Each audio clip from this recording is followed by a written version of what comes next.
अनूपगढ़ में राज्य स्तरीय बैडमिंटन प्रतियोगिता का आयोजन स्थानीय आदर्श विद्या उच्च प्राथमिक विद्यालय के प्रांगण में पुरु बागला एकेडमी में मुख्य आतिथ्य द्वारा खेलकूद प्रतियोगिता का आयोजन किया गया।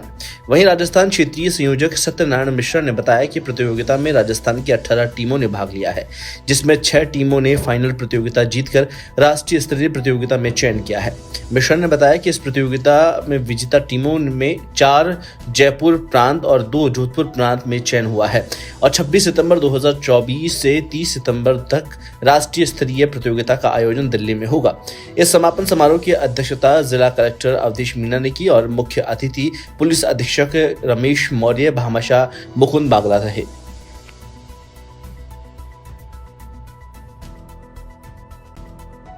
अभी हमारे यहाँ अनूपगढ़ में क्षेत्र की बैडमिंटन की प्रतियोगिता संपन्न हुई है। राजस्थान क्षेत्र की 18 टीमें भैया बहनों की यहाँ पर पहुँची हैं। उनमें से 6 टीमों का सिलेक्शन राष्ट्रीय स्तर पर हुआ है। उसमें 4 जयपुर प्रांत की है और 2 जोधपुर प्रांत की है। 3 टीमें भैयाओं की है, 3 टीमें बहनों की। कुल मिला के 6 टीमों का सिलेक्शन हुआ है। 26 सितंबर से 30 सितंबर तक महाशय चुन्नीलाल आदर्श विद्या मंदिर हरिनगर नई दिल्ली में राष्ट्रीय विद्या भारती की बैडमिंटन की प्रतियोगिता संपन्न होने जा रही है। उसमें राजस्थान से ये 6 टीमें वहाँ प्रतिनिधित्व करने वाली है। कुल मिला के हमारे 90 भैया बहन और 21 दल प्रभारी ऐसा करके सभी कार्यकर्ता यहाँ पहुँचे हैं और अनूपगढ़ के हमारे 20 कार्यकर्ता सारी व्यवस्थाओं में ठीक प्रकार से व्यवस्थाओं को संपन्न करने में लगे हैं। अनूपगढ़ में विद्या भारती के द्वारा ये ऑडिटोरियम हमारा बैडमिंटन का खड़ा हुआ है, उसमें ये 2 दिवसीय प्रतियोगिता आज संपन्न होने जा रही है। धन्यवाद। जय हिंद, जय भारत। गोवर्धन परिक्रमा मार्ग की राजस्थान सीमा स्थित पूंछरी का लोठा लगातार हो रही बारिश से जलमग्न हो गया है। वहीं परिक्रमा करने वाले लोगों को परेशानी का सामना करना पड़ रहा है। गोवर्धन से आने के बाद पूंछरी में प्रवेश करते हुए परिक्रमार्थियों को कमर कमर तक पानी से होकर गुजरना पड़ रहा है। वहीं गुजरात से आए महिला और पुरुष परिक्रमार्थी काफी परेशान दिखाई दिए। वहीं लोगों ने बताया कि पूंछरी राजस्थान के मुख्यमंत्री का प्रमुख धार्मिक और दर्शनीय स्थल है। यहाँ आने वाले भक्तों को इतनी परेशानी होगी सोचा नहीं था। इधर परिक्रमा मार्ग में जल भराव की निकासी के लिए जिला और स्थानीय प्रशासन द्वारा कोई इंतजाम नहीं किया गया है, जिसके कारण पूंछरी आने वाले भक्तों को और परिक्रमार्थियों को काफी परेशानी का सामना करना पड़ रहा है। गंगापुर सिटी से आए हैं। यहाँ परिक्रमा के छोटे वाले मार्ग पे श्रीनाथ जी के मंदिर पे जाना था परिक्रमा होके, लेकिन हमको पानी की वजह से काफी घूम के जाना पड़ रहा है। और जबकि ये सीएम साहब का क्षेत्र है, इनको थोड़ा ध्यान रखवाएं सीएम साहब। तो प्रदीप कुमार बिंदल गंगापुर सिटी क्षेत्र से आए और परिक्रमा मार्ग में काफ़ी पानी भरा हुआ है जगह जगह, और इसलिए फेर खा करके बदल करके जाना पड़ रहा है। अभी श्रीनाथ जी के मंदिर के आसपास भी पानी है और काफ़ी परेशानियां आ रही है और काफ़ी लोग तो भटक गए रास्ता और रास्ता बदल कर जाना पड़ रहा है दूर दूर होकर। हम गुजरात से आए हैं। मेरा नाम चंपा बेन है। हम गिरिराज जी के परिणाम मुख्य अरविंद से आए हैं और यहाँ पे पानी भरा है, इसलिए घूम के आए हैं न। हम खुश है। हमने कोई थाक नहीं लगा। किशनगंज उपखंड के नाहरगढ़ कस्बे में रविवार को जलवा पूजन तालाब भूमि पर हो रहे अतिक्रमण के खिलाफ प्रशासन ने निर्णायक कार्रवाई की। इस कार्रवाई के तहत पीला पंजा चलाकर अतिक्रमण को हटाया गया। शनिवार को एकादशी और ढोल यात्रा के अवसर पर नाहरगढ़ में ढोल यात्रा का आयोजन किया गया। जब ढोल यात्रा जलवा पूजन स्थान पर पहुंची तो वहां पर हो रही गंदगी और अतिक्रमण को देखते हुए स्थानीय लोगों ने विरोध जताया। उन्होंने प्रशासन से अतिक्रमण हटाने की मांग की। इसके बाद प्रशासन हरकत में आया और किशनगंज उपखंड अधिकारी, तहसीलदार और नाहरगढ़ भवरगढ़ थाना अधिकारी समेत जाब्ता लेकर मौके पर पहुंचा। वहीं जेसीबी की सहायता से अतिक्रमणियों के अस्थायी ढांचों को ध्वस्त किया गया।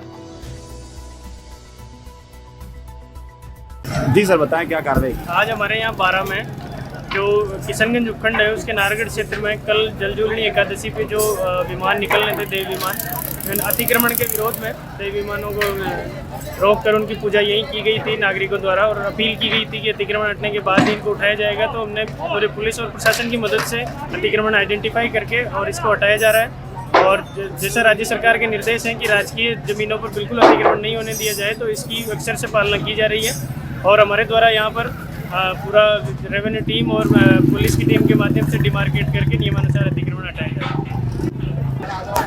ये जो अस्थायी अतिक्रमण किया हुआ था या जो तालाब का नाला का नेचुरल फ्लो जो रहता है उसमें जिन्होंने भी अतिक्रमण किया हुआ था तो उसको हटाकर यहाँ पर सफाई की गई है और जो नेचुरल फ्लो है पानी का उसको वापस साफ दुरुस्त किया गया है। मुख्यमंत्री भजनलाल शर्मा ने आज जयपुर की बस्सी तहसील स्थित बेनाला धाम में आयोजित अखिल भारतीय हरियाणा गौड़ ब्राह्मण महासभा जयपुर में सामूहिक गोठ और प्रतिभा सम्मान समारोह में भाग लिया। इस अवसर पर उन्होंने कहा कि होनहार प्रतिभाएं अपनी मेहनत और लगन से समाज और देश का नाम रोशन करती है। उनका सम्मान करने से न केवल उन्हें प्रोत्साहन मिलता है बल्कि दूसरों को भी उत्कृष्ट कार्य करने के लिए प्रेरणा मिलती है। मुख्यमंत्री ने जोर देकर कहा कि राष्ट्र की प्रगति के लिए जातिगण भेदभाव से ऊपर उठकर सभी की मदद करना और उन्हें आगे बढ़ाना आवश्यक है। उन्होंने आपसी भाईचारे और सर्व समाज को लेकर चलने की आवश्यकताओं पर बल देते हुए कहा कि यही रास्ता विकसित राजस्थान के संकल्प को साकार कर सकता है। भीलवाड़ा जिले की जहाजपुर तहसील में हुई पथराव की घटना से सर्व हिंदू समाज में रोष व्याप्त है।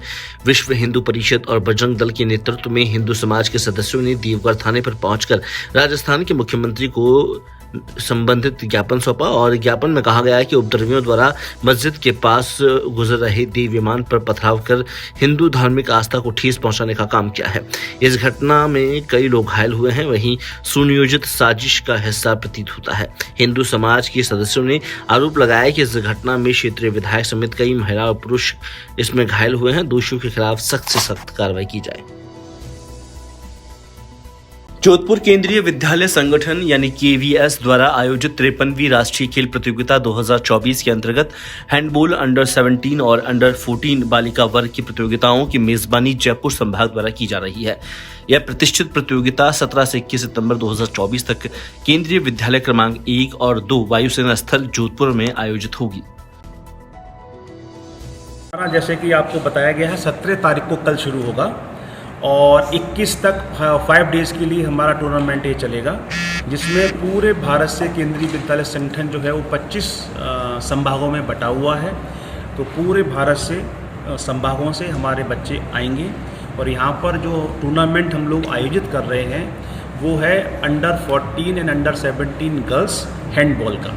कितने खिलाड़ी हिस्सा ले रहे हैं? जिसमें टोटल हमारे 298 खिलाड़ी हमारे केंद्रीय विद्यालय नंबर 1 जोधपुर जहाँ पर हम लोग हैं वहाँ पर हिस्सा ले रहे हैं और 214 गर्ल्स हैं जो अंडर 14 में हैं, वो केंद्रीय विद्यालय नंबर 2 जोधपुर में AFS में हिस्सा ले रहे हैं। कितने केंद्रीय विद्यालय हो जाएगी सर इसमें?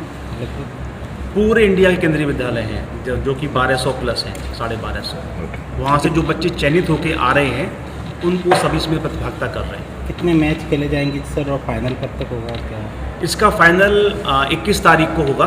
21 को फाइनल मैच होगा जिसमें जो टीम जीते के आएगी वही विनर टीम कहलाएगी और 5 डेज़ का रहेगा। 5 डेज़ में कितने मैच हो जाएंगे सर? 46 टोटल मैच हैं हमारे, उनको 5 दिनों में हमने डिवाइड किया हुआ है। टोटल 46 मैचेस होंगे और 21 को इसका समापन होगा। कितने मैदानों में, कितने सेशन में? ईद मिलादुद्दीन के अवसर पर मुस्लिम समाज के द्वारा हाथ में तिरंगा लेकर अनूपगढ़ में विशाल जुलूस निकाला गया। यह जुलूस वार्ड नंबर 17 में स्थित मस्जिद से शुरू होकर अनूपगढ़ शहर के मुख्य मार्गों से होते हुए मुख्य बाजार पहुंचा, जहां जुलूस का हिंदू और मुस्लिम समुदाय के लोगों ने भव्य स्वागत किया। जुलूस के दौरान मौलवी के द्वारा आमजन को राष्ट्रीय प्रेम और भाईचारे का संदेश दिया गया। जुलूस मुख्य बाजार से होते हुए राहू पीर दरगाह पहुंचा, जहां भव्यता के साथ समापन किया गया। जुलूस में अनूपगढ़ नगर परिषद नेता प्रतिपक्ष दीपक गोयल और कांग्रेस के युवा नेता सुमित सुतार भी शामिल हुए और इस दौरान मुस्लिम समाज के लोगों को शुभकामनाएं दी।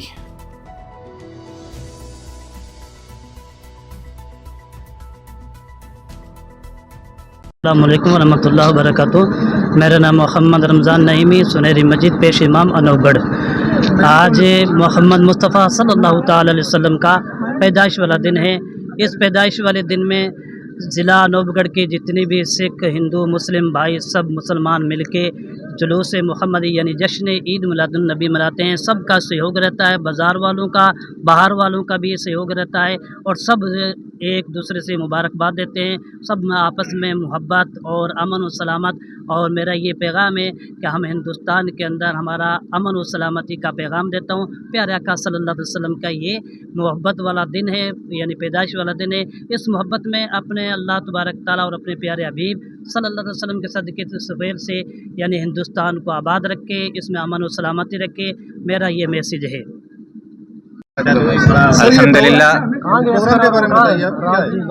अल्हम्दुलिल्लाह आज हमारे प्रोफेट जो आखिरी नबी पैगंबर मोहम्मद मुस्तफ़ा सल्लल्लाहु ताला अलैहि वसल्लम का पैदाइश का दिन है, बर्थडे है, और उनकी इस बर्थडे की खुशी के अंदर ये जुलूस मिलाद है ना, जुलूस की शक्ल में निकाला जाता है।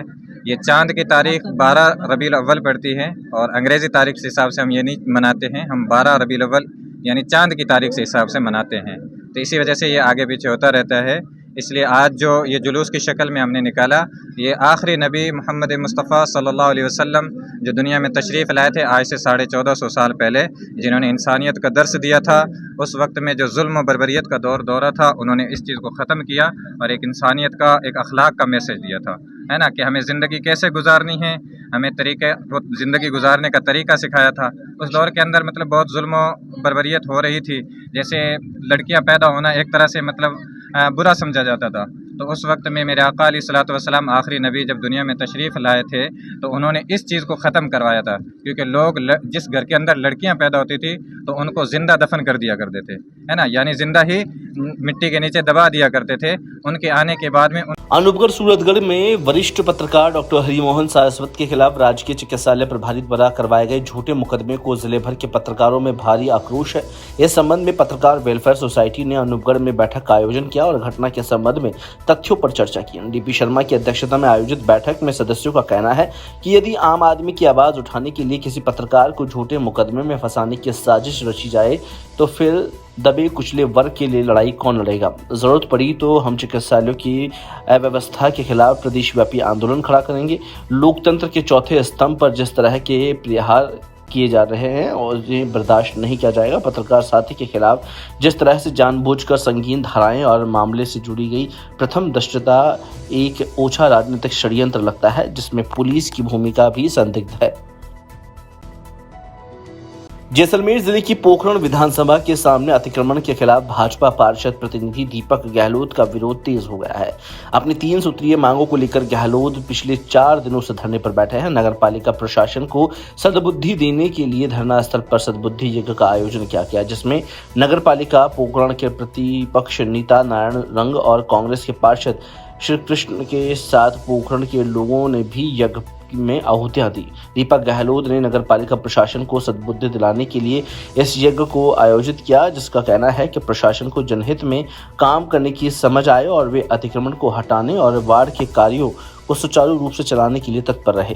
कनेक्शन से भवानीपॉल जाने वाली रोड पर किसी अतिक्रमणकारियों द्वारा अतिक्रमण हो रहा है, जो ये कह रहे हैं कि नगर पालिका से हमने स्टेट ग्रांट का पट्टा जारी करवाया है, लेकिन वहाँ पर दुकानों का निर्माण हो रहा है। इसके खिलाफ हम 13 तारीख से धरने पर बैठे, आज 3 दिन हो गए हैं।